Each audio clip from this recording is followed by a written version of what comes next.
You had your morning exercise this morning. Start by 6, at my 7. Wow. 6 a.m. dot. I go to bed about 1, 2, 6. I'm exercising. I stop by 7. Within that period I'm exercising. You know, I follow this church in America. Yes. St. Thomas Parish. Their mass starts by 6. And it ends up about 6:20. Then between 6:20 and this, I do my rosary, which is 15 minutes. Then do divine mercy, which is 10 minutes. And do prayer for impossible requests, which is 5 minutes. Impossible requests? Yeah, difficult requests. You know, okay. If you live in Nigeria, you must pray for this country every day. You know? Because it's an impossible request. Yes, difficult request. It's difficult, something that is difficult. So I do mass, which lasts about 10. The mass lasts for 20 minutes. The rosary is for 15 minutes, and then divine mercy for 9 minutes. Then I do this. 5 minutes prayers for Nigeria. That's what I do every morning. They have to pray for Nigeria because this is a country that don't care. But don't you think that some every people? Every country in the world cares for its poor people. This is the only country I came. Poor people. Nobody cares for them. Nobody. But don't you think that? In England, have you ever seen police stopping bus or train? They stop the big vehicles, stop the big men from going. This place, they make sure that if you're on bus, you suffer everything. You know, if you're poor in this country, your problems are escalated. So you pray for it too. You know, remember one day came back and said, Mr. Sassika. Told him, no, this is Ubabiasika. Okay. Ubabiasika, you're the next? Yes. Okay. So Mr. Sassika said, oh no, well listen.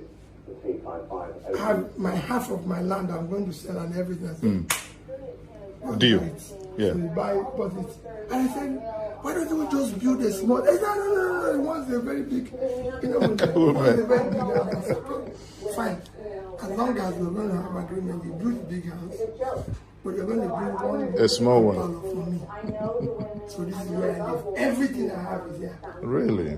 Nothing else. So who lives in the big one there? He's there. She's there. She lives there. When she comes back, I go there and sleep because she's there.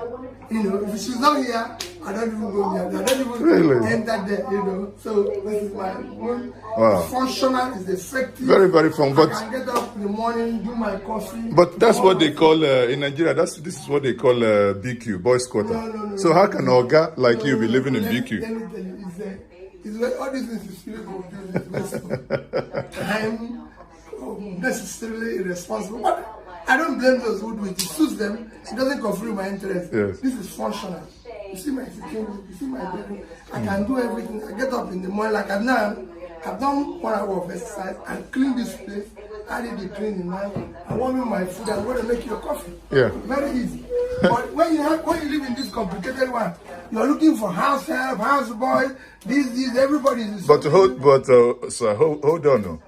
I mean, your kitchen is quite and simple, but suddenly there are books in the kitchen. Yes, because some of the, these are some of the, notes from when I go, this burial, yes. These are burial. Oh, okay, burial booklet, yeah. You go, but I thought they've stopped it in our state. They haven't stopped it entirely. Those who have money think it's part of their life. They must advertise themselves.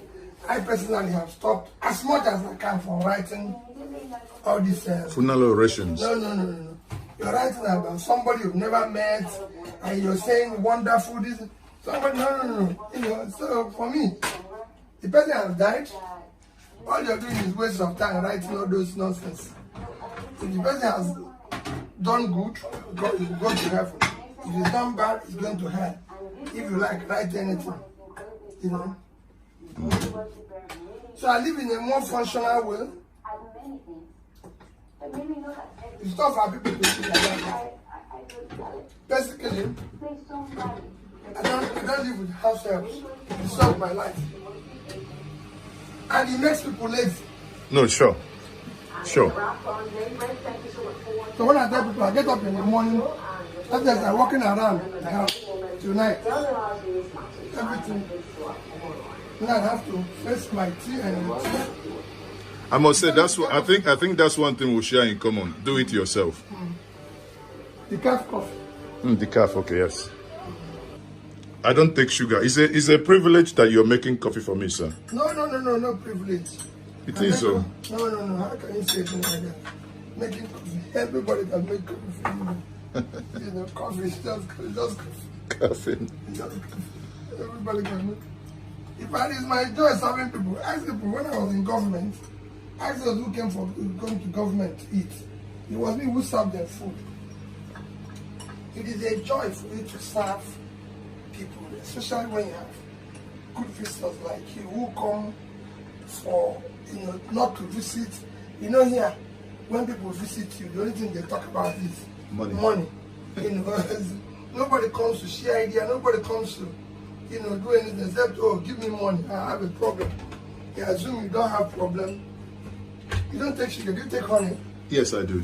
Okay. I bought this one the last time I went to London. And the woman told me, said it has 2 years to expire, but they were selling it half price. And they said you must consume it in 2 years. I said, I'm going to make sure I finish it. So I'm helping in the finishing. So lots of things. Then you come around, you see other people celebrating as if, especially with public money, as if they're in Hollywood. Yet the person in question, before he got into the public office, was almost a pauper. Thank you. Could not even afford those things. Is that enjoying? And what even annoys me more is when you question, he said, I used to enjoy those things. How? No. Even if you used to enjoy it, you're not a public figure. You shouldn't do it any longer. Because you're not showing a good example of what should be. Even if you used to do it in your private life, you're not a public person. I tell people, for example, a British Airways Goes for Life member. For life, you need to do about 20 years of flying in business class once every month for you to be a British Airways Goes for Life. Okay. But since I went into public office, if you see me in first class, and I'm upgraded by British Airways, if ever, which rarely happens. And I cannot go there any longer with my money, even if it's my money, because I now I've seen that going to this hospital that difference between business class and first class can buy a lot of seats for people in the classrooms. So I don't need it any longer. Locally, from the day I became governor, until I became governor, I was chairman of bank, in the business side of it. I now fly the economy side of it.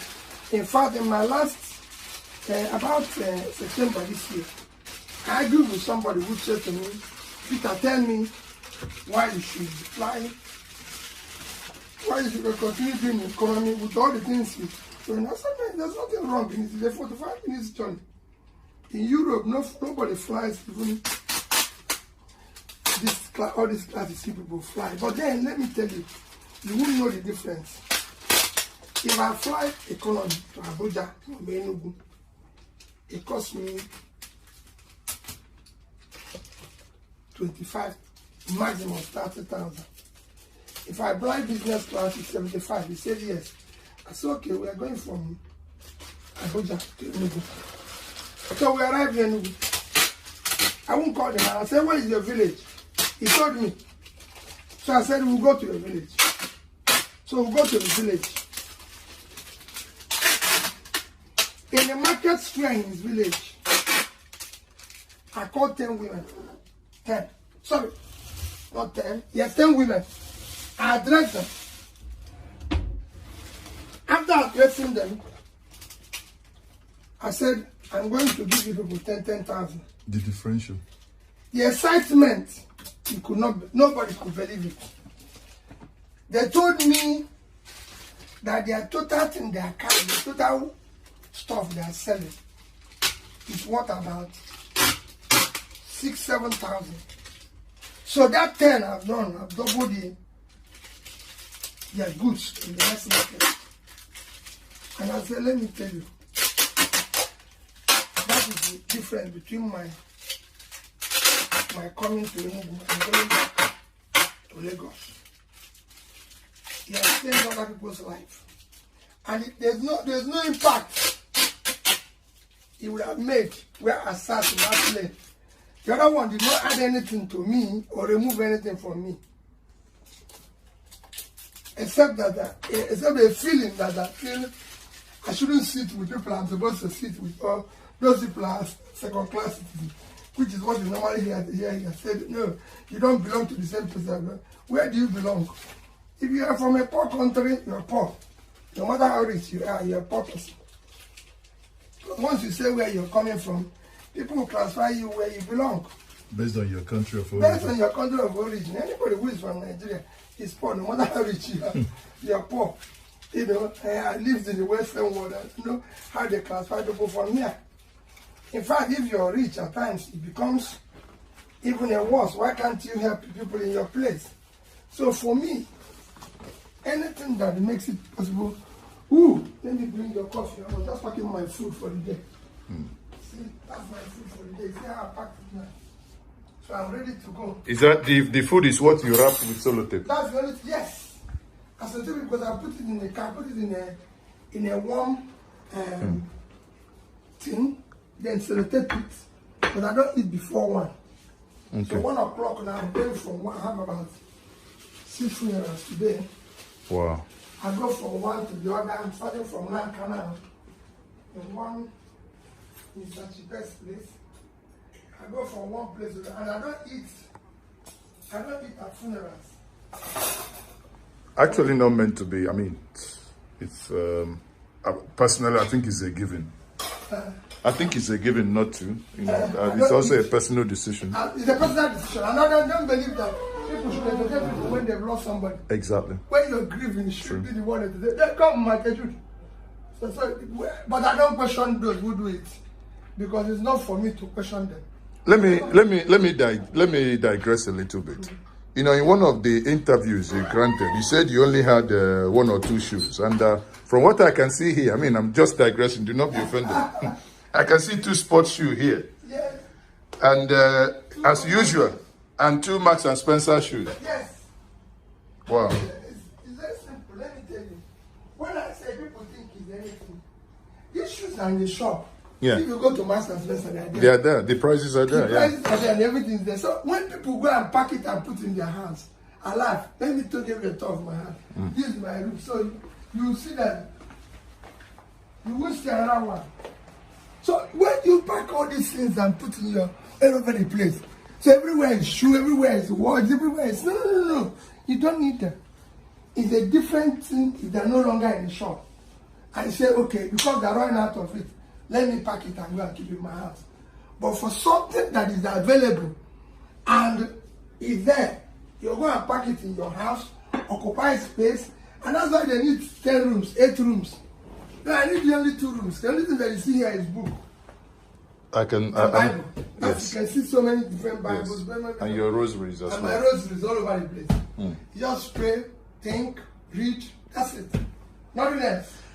Now, I mean, something caught my attention. Now, this is a book written by Okonjo-Iweala. Yes. Fighting Corruption is Dangerous. Yes. I think in this book, I read the book. And in reading the book, I can't remember the chapter, but if I glance through, I will see. But one of the striking things was, everybody complains that Nigeria has no money. But in this book, you were mentioned as one of those, actually the champion of someone who was saying, let us save money. And everybody, and others, those who are shouting we don't have money are those that went to court. Let me tell you, no, what was there was page 61. It was an argument about savings. Because I was crying towards the governors and everything, let's save money. And everybody said no, and shouting at her. And everybody said, why can't we save money? This is the only country that I know that have oil or call it any assets that is diminishing, that doesn't save. Depreciating assets. Depreciating assets. Yeah.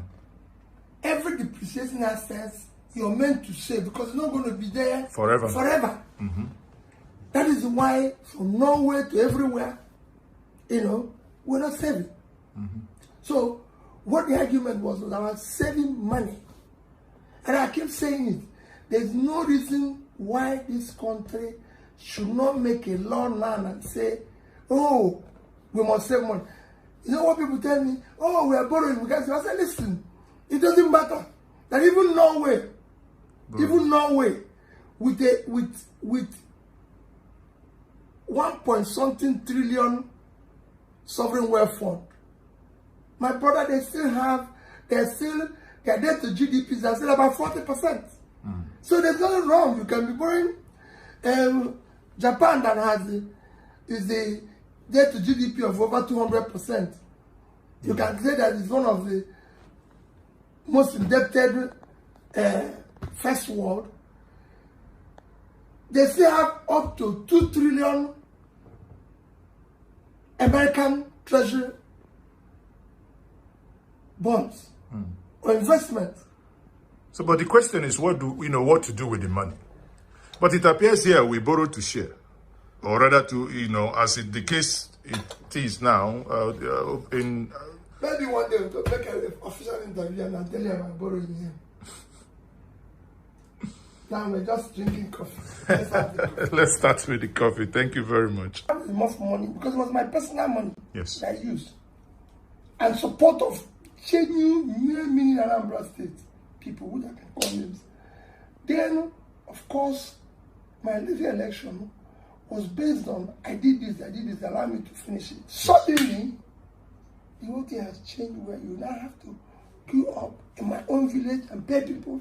No way, I can't do it. Pay people to vote. To vote. I can't do it. That's insane. It doesn't, just like he has done in the judiciary. In this state, Ngige was hosting 5 tribunal judges. Quote me, documented. 5 of Ngige was their host. They were in court for 3 years and gave judgment in my favor. I went to Court of Appeal in Enugu. I got judgment. One of the judges I remember very well that wrote judgment in my favor. 5 of the judges was Amina, who is now in Supreme Court.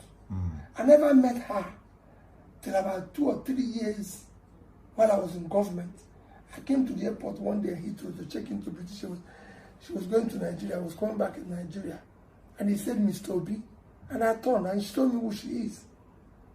I never gave her even, what do I call, pure water. When she wrote that judgment. When I did my interpretation, when I was impeached, the judge who brought me back in Anambra State here, I didn't give her 1 kobo. She then became the chief judge. The person I went to at Court of Appeal, Ogebe, wrote my judgment to come back. I never met Ogebe until when she retired from Supreme Court. When I went for an interpretation with Andioba, none of the Supreme Court judges did I ever had a discussion with or met before the judgment. So when I hear what is happening in our country, I'm worried. It must worry every concern. I'm worried that people come to talk to you, not how we can better the country, but how it's going to benefit them, the new land they're going to buy, the this, the that. I said, listen, mine is how do we get the poor person in this country to live? Fix, yeah. How does he live? How do you want, everybody just want to make billion. Do we ever think about how are the schools going to run? How are we going to fix the hospitals, this? Things that are very simple. But like I said, we'll do a formal interview one of these days.